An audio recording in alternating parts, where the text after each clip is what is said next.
Welcome to this deep dive. Imagine you're in a really high-stakes engineering meeting. A critical piece of software just crashed, your team is completely exhausted, and the CEO is looking directly at you. Oh, that is the worst feeling. Right. And what you say in the next 30 seconds, I mean, it really dictates whether you look like just a passive order taker or a strategic leader. Because, well, hardware is easy. A circuit is either open or closed. But corporate communication, It's totally different. yeah, it's like an undocumented API. There are all these hidden rules and power dynamics baked into these casual-sounding phrases. I love that analogy. Mm. So today, we're diving into the corporate playbook to decode those dynamics for you. We're looking at 5 English idioms that, they sound like throwaway lines, but they actually act as really powerful tools for managing your team. And for controlling your narrative, too. Exactly. So let's start with the baseline of technical work. Say you are running a final safety inspection.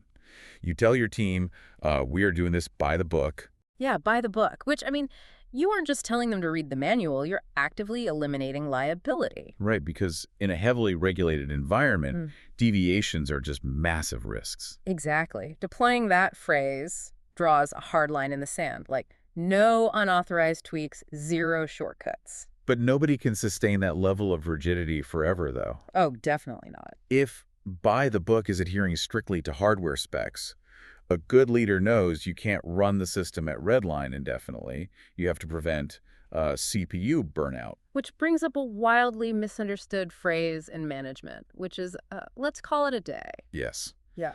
I feel like passive employees just wait for the clock to hit 5 to stop working. Right, but a leader uses this phrase strategically, like the gearbox design example from the source material. Oh, yeah, when you've made great progress on a design. Exactly. Stepping in to say we're calling it a day signals that you value tomorrow's breakthrough over, today's burnout. It is active cognitive preservation. Okay, so your team cools down. They come back the next morning refreshed, and inevitably you hand them something completely unfamiliar. Let's say it's unreleased AI diagnostic software. The unknown. Right. And the playbook suggests telling stakeholders you're getting your feet wet with the new tech. Now, I have to push back here. Okay, lay it on me. If I tell the VP I'm getting my feet wet, I feel like I sound like an intern who doesn't know what they're doing. Well, if you're talking about standard legacy protocol, yes, it sounds a bit amateur. Right. But we're talking about the frontier here. With experimental tech, pretending you're an instant expert makes you look foolish and, frankly, untrustworthy. That makes a lot of sense. Yeah, acknowledging you are testing the waters, it proves you're a realist. It lowers the barrier to entry while protecting your credibility. So you're setting expectations.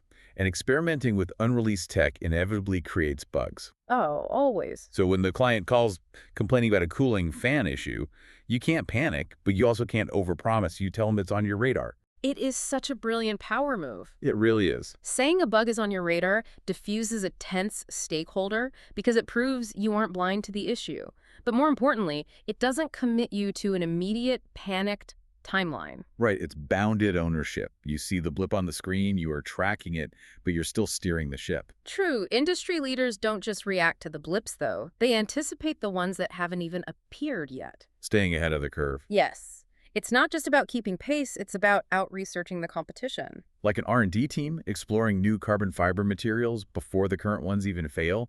You aren't fixing today's problem, you're owning tomorrow's solution. Exactly. And mastering this toolkit, it shifts your entire professional image. You transition from someone who just reacts to compliance checks and client complaints to someone who actively controls the pace of innovation. And the mental bandwidth of their team. It really patches that undocumented API we talked about earlier. It absolutely does. But here's a final thought for you to mull over as you go about your week.